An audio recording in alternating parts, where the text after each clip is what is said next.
Yo, nakama, selamat datang di Lifestyle Anime. One Piece chapter 1134 pastinya sudah sangat dinantikan oleh para player.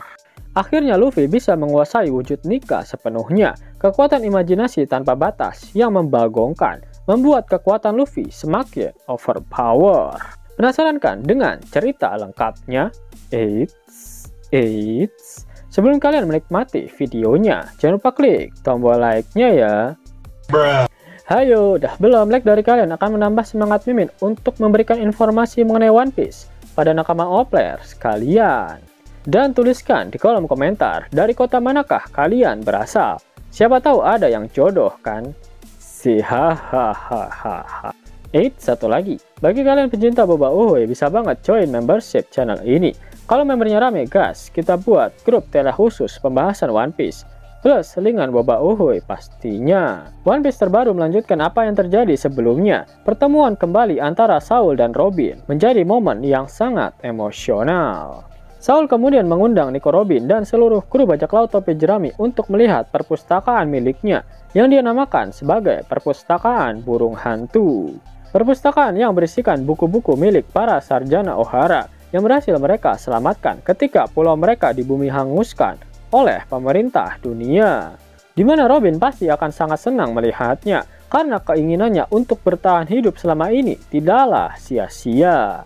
Benar saja, Robin kembali menangis dalam kebahagiaan ketika melihat perpustakaan tersebut. Ternyata pernyataan Dr. Vegapunk memang benar jika tekad Ohara masih hidup. Di dalam perpustakaan ternyata banyak sekali anak-anak raksasa yang sedang belajar. Mereka memanggil Saul Sensei karena memang saat ini adalah waktu mereka untuk belajar sejarah. Yap, Saul memanglah menjadi guru sejarah di Elbaf, seperti yang dikatakan oleh Gerd. Dan sejarah yang sering diceritakan oleh Saul adalah sejarah tentang Dewa Matahari Nika. Dalam legenda Elbaf, sosok Nika merupakan raksasa berambut putih dengan seluruh pakaian yang juga serba putih. Nika memiliki kemampuan elastis seperti karet dan bertarung dengan kemampuan imajinasinya yang tanpa batas. Yap, ternyata terdapat juga buku-buku kuno dari ratusan tahun yang lalu, di mana buku tersebut menggambarkan bagaimana sosok dari Nika. Dan dalam buku itu, Nika juga disebut sebagai kesatria pembebasan. Dia akan membuat orang-orang di sekitarnya tertawa dan juga memberikan kebebasan pada orang-orang di sekitarnya. Tampak jelas di buku tersebut jika perwujudan Dewa Matahari Nika sama persis dengan wujud Gear 5 milik Luffy. Bonnie terlihat sangat antusias melihatnya, apalagi Nika adalah sosok idolanya. Luffy pada awalnya tidak tertarik dengan buku-buku itu. Namun pada akhirnya dia menyadari jika sosok yang ada di buku itu sangat mirip dengan wujud Gear kelimanya.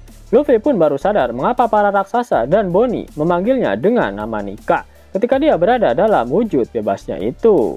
Kemudian Saul membuka buku RPUL tentang perbuah iblisan. Dalam buku itu tertulis buah iblis Dewa Mythical Zoan tipe Hitohitonomi model Nika. Dia lalu menjelaskan jika pemerintah dunia telah menghapus nama buah iblis ini pada buku tersebut dalam cetakan terbarunya. Mereka membuat propaganda jika buah iblis itu bernama Gomu Gomu Nomi. Jadi Saul memberitahu Luffy jika selama ini buah iblis yang dia makan adalah buah iblis legendaris Dewa Matahari Nika. Dalam buku tersebut dijelaskan jika kemampuan utama dari buah iblis Nika adalah kekuatan imajinasinya dan sifat elastis pada tubuhnya bukanlah kekuatan utama dari Nika. Senjata yang digunakan oleh Dewa Matahari Nika yaitu tombak dan pedang juga merupakan hasil imajinasi dari Sun God Nika. Luffy baru mengingat sesuatu jika dia pernah membuat kacamata dan juga topi baseball dalam wujud gear kelimanya. Dan hal itu dia lakukan secara tidak sadar. Ternyata dia bisa membuat apapun menggunakan rambut putihnya itu. Lalu apakah wujud Nika imitasi milik Bonnie juga bisa menggunakan kemampuan tersebut? Kekuatan buah iblis milik Bonnie memang unik ketika dia sudah terhubung dengan Nika dan bahkan sudah mengetahui kekuatan sejati dari Nika. Seharusnya Bonnie juga bisa menggunakan kemampuan imajinasi tersebut. Kemudian ada yang menarik dari siluet Nika milik Joy Boy. Dalam wujud Nikanya, Joy Boy memiliki tangan dan kaki yang utuh. Namun dalam wujud normalnya, salah satu tangan dan kaki Joy Boy adalah tangan dan kaki buatan. Mirip seperti sosok bajak laut sungguhan yang umumnya digambarkan. Yap, apakah hal itu merupakan salah satu kemampuan imajinasi yang dimiliki oleh Nika? Jika itu benar, maka kekuatan imajinasi Nika benar-benar tidak terbatas. Terdapat satu hal menarik lagi. Terdapat perbedaan yang cukup mencolok dari siluet yang diperlihatkan pada Dewa Matahari Nika, wujud Nika Joy Boy, dan wujud Nika Luffy. Yap, siluet rambut yang digambarkan pada sosok Dewa Matahari Nika dan wujud Nika Joy Boy terlihat bentuknya lebih berapi-api jika dibandingkan dengan milik Luffy. Julukan Dewa Matahari yang disandang oleh Nika memang bukan tanpa alasan, karena ternyata terdapat satu kekuatan lagi, yaitu kekuatan api matahari. Nah, apakah kalian pernah berpikir jika Luffy bisa mengeluarkan teknik yang diselimuti dengan api, seperti Red Hawk dan Red Rock? Belum ada penjelasan resmi dari Oda bagaimana cara Luffy bisa mengeluarkan api tersebut, namun pada dasarnya itu adalah kemampuan dari Nika yang masih belum dikuasai oleh Luffy.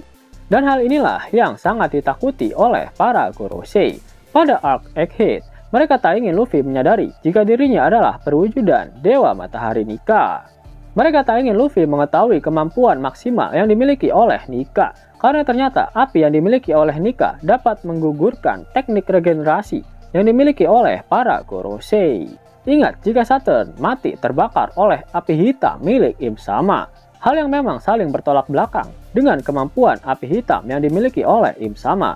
Api putih milik Nika dapat menetralkan kemampuan goib milik para Gorosei tersebut. Kekuatan Nika Luffy benar-benar dibuff di arc Elbaf kali ini.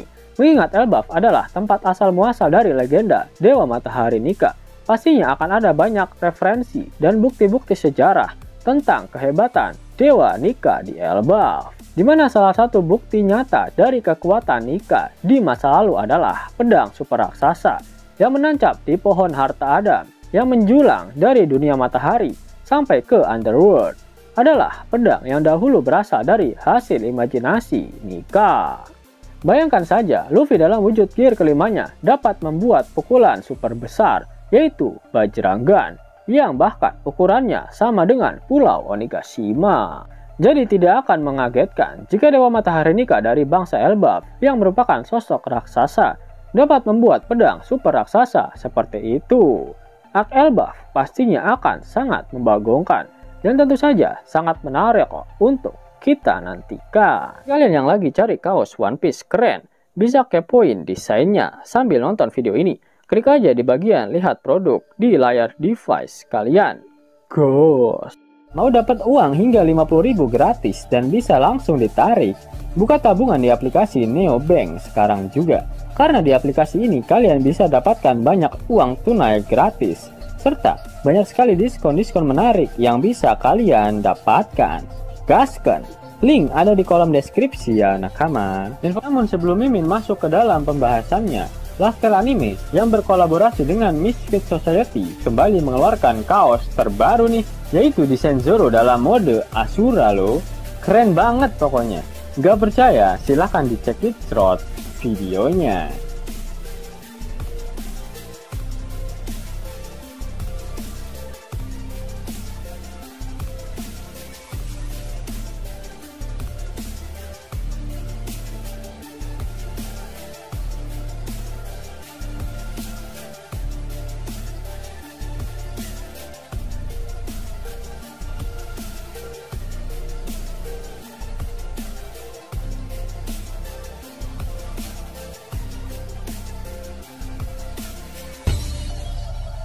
Bagaimana? Keren kan? Bagi kalian nakama Opler, terutama para fan gaynya Babang Marimo, kudu wajib harus punya baju ini. Gaskan! Link pemesanan ada di kolom deskripsi ya. Jos nakama, itulah video mengenai hal-hal menarik di One Piece terbaru. Jika kalian menyukai video ini, jangan lupa klik like, share, dan subscribe channel ini ya, agar nakama semua tak ketinggalan info menarik seputar One Piece. Arigatou.